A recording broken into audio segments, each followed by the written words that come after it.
जी अनुरुद्धाचार्य जी और धीरेन्द्र कृष्ण शास्त्री और बागेश्वर वाले बाबा भी यहाँ पधार रहे, क्या ये सच बात है?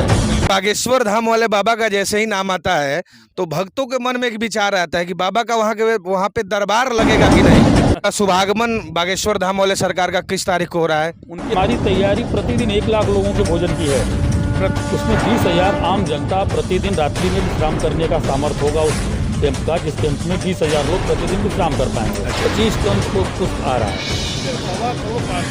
चलो यात्रा की जो हम लोग चर्चा कर रहे हैं, कलश यात्रा की, तो कलश यात्रा में पूरे मार्ग पे पुष्प की व्यवस्था, राम ध्वज, सनातन धर्म का जो ध्वज है हमारा, वह ध्वज साथ साथ में चलता होगा। हाथी, घोड़ा, रथ इत्यादि के द्वारा यहाँ से कलश यात्रा निकलेगी और पुनः कलश यात्रा संपूर्ण होने तक हवाई जहाज से पुष्पों की वर्षा होती है। भरा जाएगा, यज्ञ भरेंगे हम आपके लखराव शिव मंदिर से। अच्छा, वह बड़ा प्राचीन कुंड है। अच्छा। और ऐतिहासिक कुंड है। तो उस कुंड के महत्व को देखते हुए उसी कुंड से ही जल, नदी के बजाय वहां से हम लोगों ने जल भरना सुनिश्चित किया। 50,000 लोगों के लिए प्रतिदिन भोज की व्यवस्था की जा रही है। इसमें क्या? बिल्कुल हमने प्लान ये रखा है कि लगभग यहाँ लाखों की भीड़ है। तो जो जनता आए, जो लोग हों, उन सबको भोजन की व्यवस्थित व्यवस्था रखी जाए कि कोई आया 5 घंटे 6 घंटे यज्ञ में रुका हुआ है तो उसको भोजन की व्यवस्था होनी चाहिए। तो 50,000 लोगों को एक टारगेट करके, एक मिनिमम टारगेट 50,000 का रखा गया है। हमारी तैयारी प्रतिदिन 1 लाख लोगों के भोजन की है। प्रतिदिन 1 लाख लोगों की। सबसे बड़ी बात है कि प्रतिदिन 1 लाख लोगों के लिए भोजन की व्यवस्था है। अच्छा, कोई ये बिहार में या पूरे भारत में लगभग 100 वर्षों में ऐसा यज्ञ देखने को नहीं मिला है। हालांकि मर्यादा पुरुषोत्तम श्री राम प्रभु के प्राण प्रतिष्ठा में ये तो पूरा राममय हो गया था पूरा देश। बिल्कुल। लेकिन बहुत दूर दराज से लोग यहाँ श्रद्धालु पहुँचेंगे कथा सुनने के लिए, मंदिर में पूजा पाठ के लिए। तो उन्हें रात्रि में विश्राम के लिए क्या व्यवस्थाएं की गई हैं? कहीं 20,000 लोगों के लिए पंडाल की व्यवस्था रखी गई है, जिसमें अतिथिशाला जिसको हम कह रहे हैं, उसमें 20,000 आम जनता प्रतिदिन रात्रि में विश्राम करने का सामर्थ्य होगा उस कैंप का, जिस कैंप में 20,000 लोग प्रतिदिन विश्राम कर पाएंगे। अच्छा। और बाकी लगभग 50,000, 1 लाख, 1.5 लाख जो लोग हैं वो लोकल क्षेत्र के ही हैं, आएंगे और जाएंगे। जो परमानेंट रुकने वाले लोग हैं उनके लिए अलग व्यवस्था है, महात्माओं के लिए अलग है, संतों के लिए अलग है, ब्राह्मणों की व्यवस्था अलग है, कथा पंडाल अलग है, स्वागत कक्ष अलग है। इस प्रकार सारी व्यवस्थाएं अलग अलग रखी गई हैं।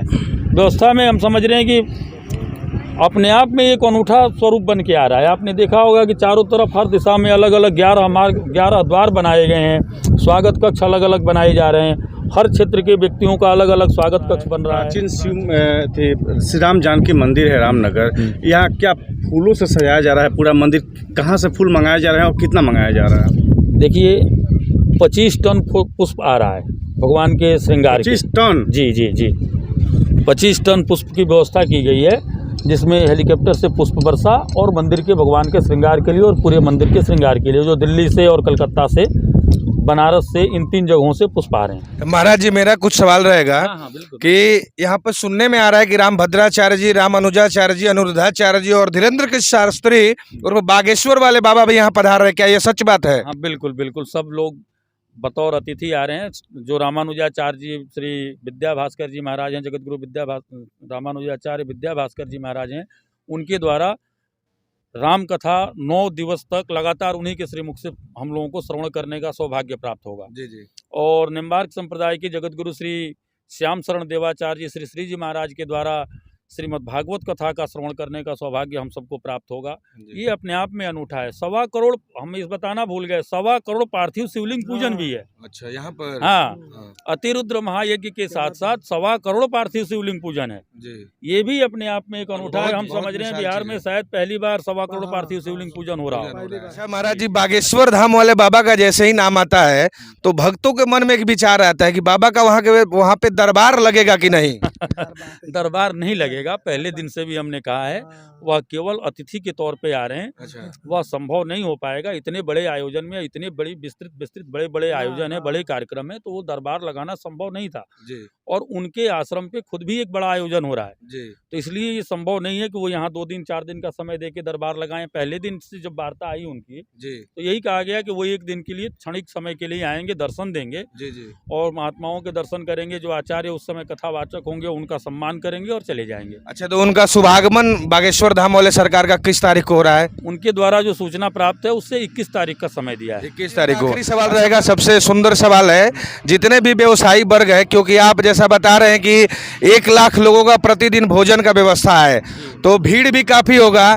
तो व्यवसायी वर्ग लोग, जैसे जो लोग दुकान लगाते हैं, बनियाई लोग हैं, वो लोग सिंदूर टिकुली वगैरह वगैरह का दुकान लगाते हैं, तो वो लोग अपना दुकान यहाँ पर लगा सकते हैं कि नहीं? नहीं, दुकान परिसर से बाहर का इलाका 50 एकड़ का दुकानों के लिए आरक्षित किया गया है, जिसमें वो कमेटी है, वो लोग जो ऑर्गेनाइजिंग कमेटी है जो देख रहा है, वो लोग उसको मैनेज कर रहे हैं। अच्छा, तो उसके लिए कुछ पैसा भी देना पड़ेगा या? नहीं, पैसे वैसे तो नहीं है, वहाँ मेंटेन किया गया है कि कहाँ कहाँ कैसे लगे जी। उसके लिए गाइडलाइन है। उस गाइडलाइन के थ्रू कोई भी आके अपनी दुकान लगा सकता है। सवाल बाबा आपसे रहेगा कि भक्तों के लिए आप क्या कहना चाहेंगे? सबका स्वागत, सबका अभिनंदन। ऐसा अलौकिक सौभाग्य प्राप्त हुआ है बिहार की धरा को। आप सभी आइए, आप सबका स्वागत है, सबका अभिनंदन है। ऐसे महापुरुषों का स्वागत कीजिए। आपका अपना कार्यक्रम है। ऐसे सौभाग्य से आज मान लीजिए त्रिवेणी का संगम आपके दरवाजे पे आया है, तो इस संगम में डुबकी लगाइए, सबका स्वागत कीजिए, महापुरुषों का दर्शन कीजिए, यज्ञ का आनंद लीजिए, अपना कल्याण कीजिए। इससे ज़्यादा सौभाग्य और कुछ नहीं हो सकता। सनातन के लिए एक बड़ा ही अनूठा पर्व है। इस पर्व में उत्साह और उमंग के साथ इस त्योहार को मनाइए। सामने जो प्रणकुटी बन रहा है, इसमें संत समागम, जितने भी संत महात्मा आएंगे उनके रुकने के लिए, विश्राम करने के लिए विश्राम कक्ष बनाया जा रहा है। अनेकों अनेक आपको पीछे दिखाएं। और महाराज जी जैसा कि अभी बताएं कि लगभग प्रतिदिन 1.5 लाख 1.5 लाख आदमी का भोजन बनेगा। आप लोग अवश्य आइए। दूर दराज से जितने भी लोग आएंगे, करीब 20,000 लोगों का रुकने का व्यवस्था भी यहाँ पर किया गया है। तो हमारे पीछे देखिए, यही श्री राम जानकी मठ है। बड़ा सुंदर यह दिव्य दरबार है। आप लोग को अंदर ले चल के और भगवान श्री राम का दर्शन करवाते हैं। श्री राम जानकी मठ में विशाल इस प्रांगण में हम लोग अंदर प्रवेश कर चुके हैं और आपको दिखाते हैं। इधर देखिए, दिव्य दरबार है भगवान श्री राम का, और चारों तरफ से देखिए अलग अलग तरह से ये सारा व्यवस्था लगाया गया है। आप लोग को हम एक बार दर्शन करवाते हैं। देखिए अंदर चल के